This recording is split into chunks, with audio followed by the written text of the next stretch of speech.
a national press conference in Tennessee with police there and a whole array of authorities. They are going to give us another update, and it's begun, so let's listen in. This active shooter situation. Speaking to you at this point will be Nashville Chief of Police John Drake, the Director of the Tennessee Bureau of Investigation David Roush, Nashville District Attorney Glenn Funk, and then Nashville Fire Director Chief William Swan. Again, this is the second briefing. There will be other briefings to be held here in the same spot later this afternoon. We'll continue to brief throughout the rest of the day. Chief Drake. First and foremost, I want to say thank you all for being here on this very unfortunate situation. My heart and prayers go out to the families of the 6 people who were tragically injured. What I know at this point is at 10:13 today, our officers responded to a shots fired call to Covenant School. It's a church school. Officers immediately responded. A team of 5 immediately went in the school, went to where gunshots were being heard, and engaged the suspect.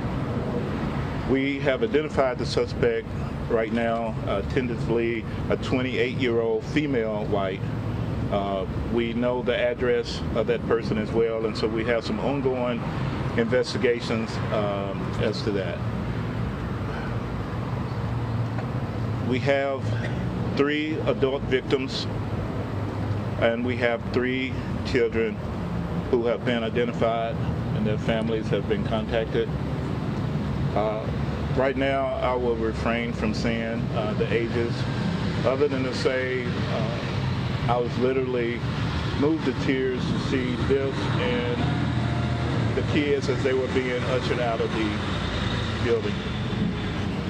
I want to say thanks to all of our partners, to the FBI, to the ATF, and other federal partners, to the THP, Tennessee Highway Patrol, the TBI, the District Attorney, and to the Fire Department, who all came together and seamlessly addressed this situation as quickly as possible. I've already gotten a request from the national media about a great response. We're still assessing that as well. But what I can say, and what I've said before, is that whenever I hope that we would never have this situation, that if we ever did, we would not wait. We would immediately go in and we would immediately engage the person perpetrating this horrible crime. And so that's all I can say. Right now we have David Roush, Director of the TBI, who will come out to me to address his portion, and then we have others that will say something as well. So thank you. Thank you, Chief.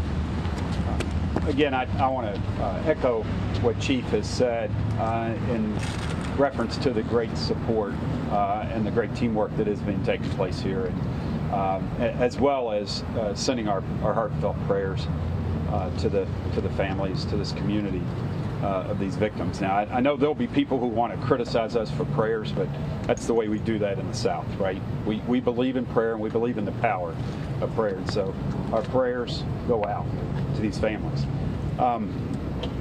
The role of the TBI in this investigation is we have been asked by General Funk to assist in the officer-involved portion of this incident. So the incident where the officers engaged the suspect, we are assisting the Metro investigation. And the reason we've got Metro doing the primary investigation is because it was a fluid scene. So there wasn't a single stop in the action. And so as they investigate the homicides, then we felt it was most appropriate for them to continue that investigation. But we will assist as in our role as an independent oversight on the officer-involved situation. And so that will be the role of TBI. We too want to thank all of our partners. It is special. We've had this conversation, unfortunately, too many times in Tennessee, and that is that you wish you wouldn't have to do these types of scenes. But when you do, you want to have the working relationships that we have in our law enforcement community here in Tennessee. It is amazing. And we've all come together as one and working very tirelessly, and we'll continue to work together to address this situation. It's a horrible, senseless tragedy, and we will be here working with our partners to get through it. And, next, I'd like to introduce the District Attorney General for this area, Glenn Funk. This is the ultimate crime when school children and caregivers are the victims of senseless gun violence. Can't say anything before we first express our concerns for the victims and their families and the extended number of victims that are traumatized by today's events. I came out on the scene today because our current operating procedure is that when an officer is involved in a shooting, that the TBI comes out, and I knew that this was a unique case, and I want to make sure that everything was handled appropriately. Director Roush was out here almost at the exact same time I got here, and Chief Drake had already been on the scene for a while. The three of us met and talked about how the investigation was going to be handled. We made a joint decision affirming what the two law enforcement leaders, how they wanted to proceed, which was that Metro was going to handle the bulk of this, but the TBI would participate in a capacity to continue with making sure that we have transparency in everything, and to make sure that any backup that MNPD needs in the continued investigation will be provided. Can't not stress enough how seamlessly that worked to have a conversation, a decision to be made quickly and appropriately as far as how the case was going to be handled from here. Hats off to Chief Drake and to Director Roush. I also want to thank Chief Swan and our federal partners as well.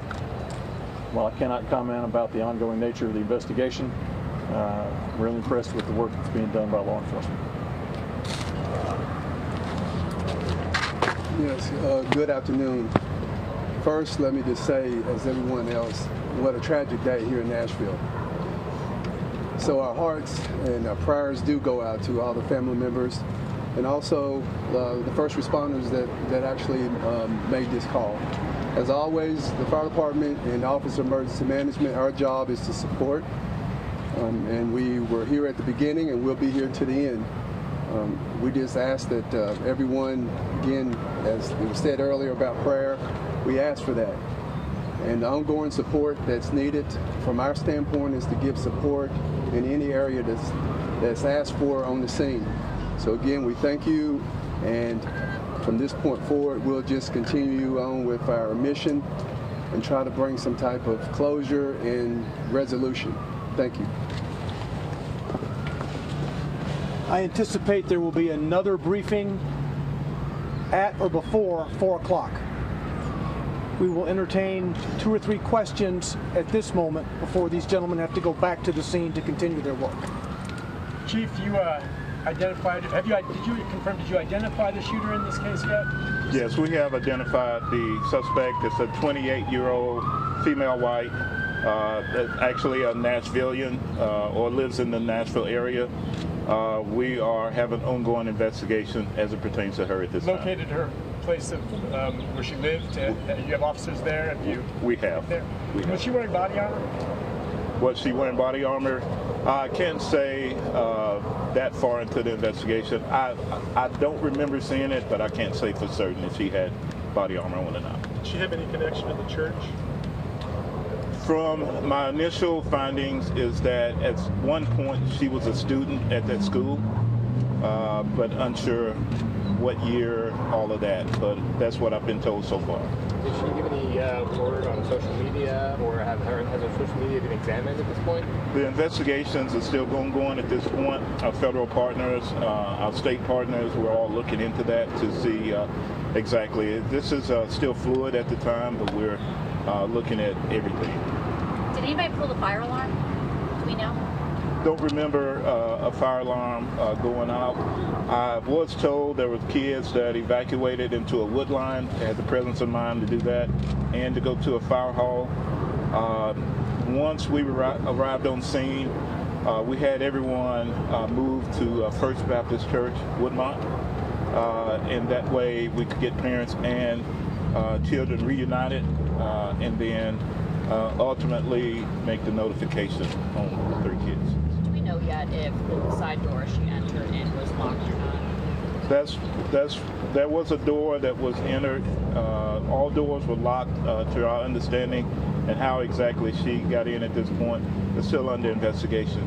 There is a vehicle that was nearby that gave us clues as into who she was, and but as stated, that investigation is still ongoing. Did the school have school shooter protocol?